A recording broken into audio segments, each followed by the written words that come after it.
Hi வணக்கம் எல்லாருக்கும். இன்றைக்கி யூனிவர்ஸ் உங்களுக்கு கொடுக்குற லவ் மெசேஜ் என்ன அப்படின்னு பார்க்கலாமா? யூனிவர்ஸ் உங்களுக்கு என்ன லவ் மெசேஜ் சொல்கிறாங்க? உங்கள் பர்சனோட எனர்ஜி என்ன? உங்கள் லவ் ரிலேஷன்ஷிப் எப்படி இருக்குது? நோ கான்டாக்ட் செப்ரேஷனில் இருக்கீங்கன்னா உங்கள் ரிலேஷன்ஷிப் எப்படி இருக்குது? யூனிவர்ஸ் என்ன சொல்கிறாங்க அப்படிங்கிறத பார்க்கலாம். என்ன கார்டு வருதுன்னு பார்ப்போம். என்ன கார்டு வருது? தி ஃபூல். ஓகே, இந்த கார்டு வந்து ரொம்ப அழகான ஒரு நியூ பிகினிங் இன் லவ், அந்த எனர்ஜி தான் இந்த கார்டு சொல்கிற மெசேஜ். ஓகேவா? உங்களுக்கு இந்த கார்டு மூலயமா யூனிவர்ஸ் சொல்கிற மெசேஜ் என்ன அப்படின்னு பார்த்தோன்னா, நம்பிக்கையோட ஒரு விஷயத்தை நீங்கள் தொடங்கலாம் அப்படின்னு சொல்கிறாங்க. பழைய காயங்கள், சந்தேகங்கள், பயங்கள், பிரச்சனைகள் எல்லாத்தையும், குழப்பங்கள் எல்லாத்தையுமே விட்டுருங்க. புதிய அனுபவங்களுக்கு நீங்கள் ரெடி ஆகுங்க, ஓப்பனாக இருங்க அப்படின்னு சொல்கிறாங்க. ஓகேங்களா? ஸோ உங்களோட ஹார்ட் வந்து இன்னுமே வந்து லவ் பண்ண ரெடியாக தான் இருக்குது. யூனிவர்ஸ் வந்து உங்கள் பக்கம் நிற்கிறாங்க அப்படிங்கிறது தான் இந்த கார்டு மூலயமா யூனிவர்ஸ் உங்களுக்கு சொல்கிற மெசேஜ்.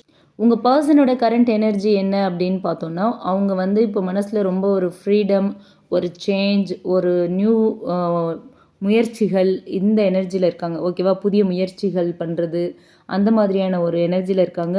உங்ககிட்ட வந்து பேசணும் அப்படின்னு மனசுக்குள்ளே அவங்களுக்கு ஆசை இருக்குது. ஆனால் இன்னும் வந்து டைம் எடுத்துக்கிட்டு ஒரு புதிய வழியில் வரணும் அப்படின்னு யோசிக்கிறாங்க. ஓகேவா? அவங்களுக்கு வந்து சில விஷயங்கள் வந்து லெட்ஸ் ஸ்டார்ட் ஃப்ரெஷ் அப்படின்னு தோணிகிட்ருக்கு. ஓகேங்களா? அதுதான் உங்கள் பர்சனோட கரண்ட் எனர்ஜி. உங்களோட லவ் ரிலேஷன்ஷிப்பை பொறுத்த வரைக்கும் பார்த்தோம் அப்படின்னா, இது வந்து ஒரு நியூ பிகினிங், ஃப்ரெஷ் சாப்டர் வரப்போகுது. ஓகே, 2 பேருக்கும் இடையில இருக்கிற மிஸ் அண்டர்ஸ்டாண்டிங்ஸ் எல்லாமே கிளியர் ஆகும். மிஸ் அண்டர்ஸ்டாண்டிங்ஸ் இருந்துச்சு அப்படின்னா அது எல்லாமே கிளியர் ஆகும். லவ் ரிலேஷன்ஷிப்பை பொறுத்த வரைக்கும் ஒரு ஃபன், ஒரு எக்ஸைட்மெண்ட், ஒரு ட்ராவல், ஒரு அன்எக்ஸ்பெக்டட் மொமெண்ட்ஸ்லாம் வரதுக்கான வாய்ப்பு இருக்குது அப்படின்னு சொல்கிறாங்க. ஓகே, இதுவே நீங்கள் நோ கான்டாக்ட் பிரேக்கப்பில் இருக்கீங்க அப்படின்னா, உங்கள் பர்சன் உங்களை நினச்சிட்டு இருக்காங்க. ஆனால் ரீஸ்டார்ட் பண்ணணும் அப்படிங்கிற தைரியம் இல்லை. ஓகேவா? அதுக்கான தைரியத்தை வந்து வர வச்சிட்ருக்காங்க, அதுக்கு ப்ரிப்பேர் ஆகிட்டுருக்காங்க.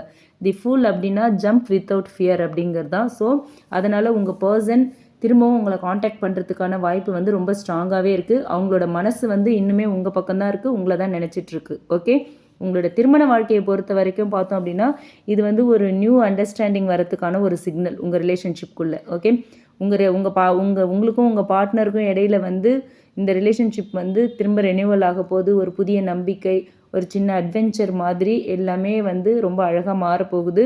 அவங்களோட லைஃப்பில் மீண்டும் ஒரு ஸ்பார்க் வரணும் அப்படின்னு நினைக்கிறாங்க. ஓகேவா? உங்களோட பார்ட்னர். சரிங்களா? அடுத்து சிங்கிள்ஸை பொறுத்த வரைக்கும் பார்த்தோம் அப்படின்னா, ஒரு நியூ லவ் ஷுவராக வருது.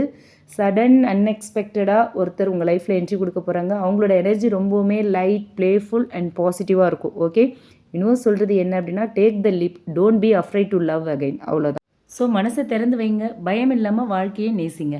Okay, thank you.